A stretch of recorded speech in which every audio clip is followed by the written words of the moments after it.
If you go onto the stock market and you buy one share of McDonald's, you become one of the owners of McDonald's. Now, if you just own one share of McDonald's, you're not going to get to tell them what to do and how to run their business, but you do get to share in the profits when McDonald's makes money. Now, the difference between being a real investor and being a flipper or a trader is how long you plan on owning your investment for. Like if you stick with McDonald's, if you plan on just buying and selling their stock in 3 months to make a quick profit, you're not an investor, you're a trader. If you plan on owning this investment for longer than a year, now you're classified as an investor. So if we draw this out, when you invest your money, you are using your money to be a producer, not just a consumer. Remember, when you're a consumer, you're just eating the product or using the product. When you're the producer, you're the one that's making money off of the product. So you're investing in being a producer, and when you invest your money, you have a time span of having your money invested for at least 1 year. What I want to talk about in this video is not just your regular investments. I want to talk about the investments you should be holding for your entire life because they're a little bit different than what you might think. I'm going to be going over 5 different investment types in this video, so make sure you watch this video until the end. But before I get into that, I need you to do me a quick favor and smash that thumbs up button below, because the way the YouTube algorithm works, if you do not smash that thumbs up button,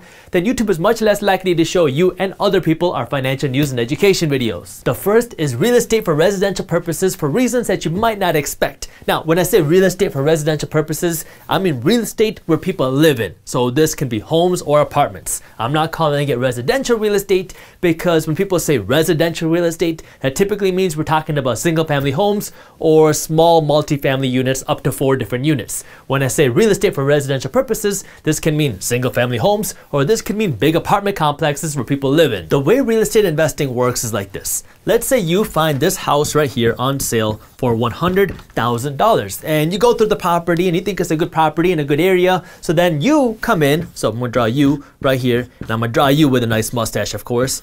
You come in and you buy this property for $100,000. Now you own this home right here, but you're not gonna live in this home yourself. Instead, what you do is you are going to lease this home out to this person right here and maybe their family, and they're going to live in your property, but in exchange of this person living in your property, they're going to pay you $1,000 a month in rent every single month for them living in your property. Now, you can continue working your job like normal, or you can go on vacation or do whatever you got to do, and you will continue making this $1,000 a month every single month because this person needs a place to live, and where they're living, they're living in your home. The reason I say you want to own real estate for residential purposes for life is because people will always need a place to stay no matter what happens in technology and no matter what happens in the future.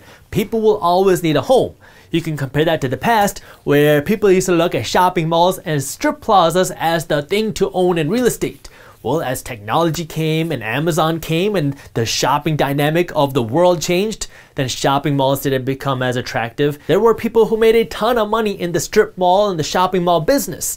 But now that industry is kind of dying because the whole shopping industry is changing. Same with office real estate. Real estate investors back in the day used to say that companies will always need a place to work. But then came the 2020 pandemic, and then people realized that they can work from home, which made office real estate not so attractive. Residential real estate is a little bit different because people will always need a roof over their heads. People will always need a bed to sleep on, and people will always need a home to stay in. That makes it a lot easier for you to own real estate for the rest of your life, because the only reason people won't want a home to live in is if people decide that they're more comfortable living on the streets. Now let's talk about why you don't want to own real estate for the rest of your life. So for the sake of this example, let's say over here you have a single family home and here you have an apartment complex, both of which you can buy for $1 million. And let's assume, for the sake of this example, that if you rented out both of these properties, after paying all of your expenses, you would be left with $70,000 at the end of a year. So you buy each one of these, and each one of these make you, let's just say, $200,000 a year in rental income, and then you pay for all of your expenses, your property tax, your insurance, your maintenance, your management fees.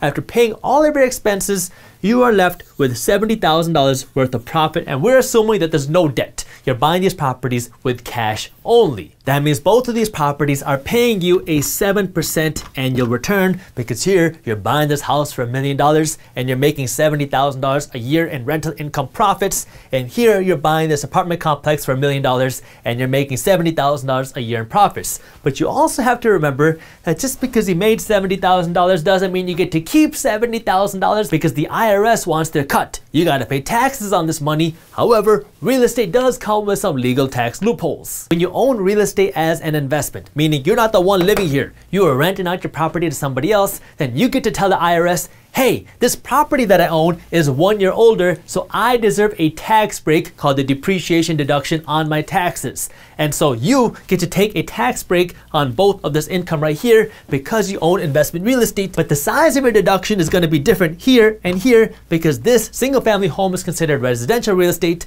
and this apartment complex is considered commercial real estate. Residential real estate, so single family homes, 2 families, 3 families, and 4 family units, let you depreciate your property for 27.5 years, while commercial real estate, so anything over 4 units, lets you depreciate this property over 39 years. I'm going to explain what this means. So now what you're going to do is you are going to take the value of this building, not the land, the building itself, and divide it by the number of years that you can depreciate it on your taxes. So for the sake of these examples, let's assume that when you buy this $1 million property, $200,000 of which is going towards the land value because, you know, these properties sit on some land, and $800,000 is for the building. So you're paying $200,000 for the land that this property's on, and $800,000 is for the actual building.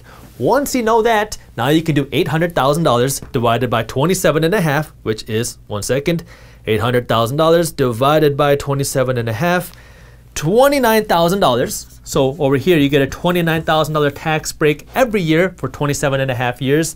And over here, $800,000 divided by 39, this is about $20,000. So here you get a $20,000 tax break every single year for 39 years. What this allows you to do now is you buy this property, you make $70,000 a year, but you only pay taxes on $79,000 minus $29,000, so right around $41,000.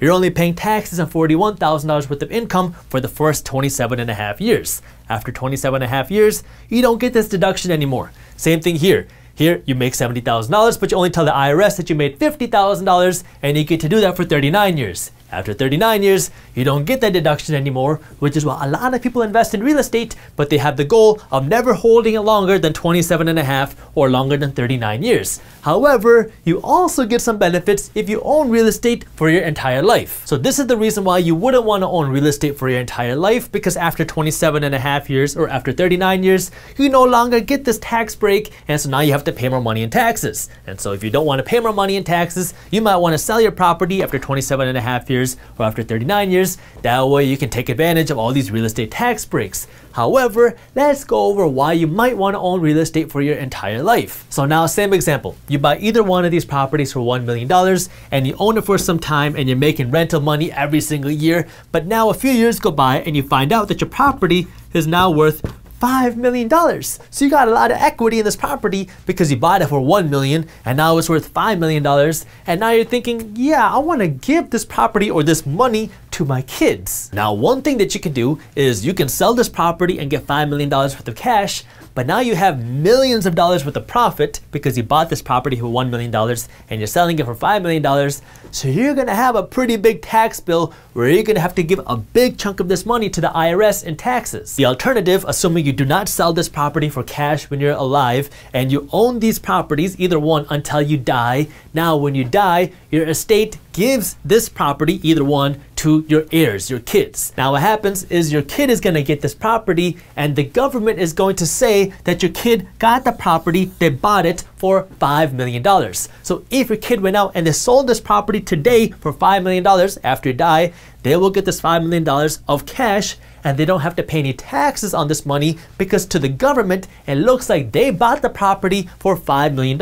This concept is called stepped up basis, and essentially what it's saying is if you die with this property, then the person you give this property to essentially can say that they bought the property for how much it's worth when you die. So now if you get here, you don't have to worry about selling your property for a profit and then paying taxes and then giving this cash to your kid. What you can do is let this property live with you for the rest of your life, and then when you die, you give this property to your kid, and now what you have to worry about is estate taxes, but you get a much bigger kind of cushion with estate taxes because you have to be gifting millions of dollars before any estate taxes come into play. If you enjoyed this short clip from my longer videos, here's another clip that I think you'll love. And while you're at it, if you're interested in learning more about how to start generating passive income, our team put together an amazing guide that goes over what passive income is, how to start generating passive income, and different passive income strategies. All you gotta do is click that button right over there. Thank you for watching, and as always, keep hustling.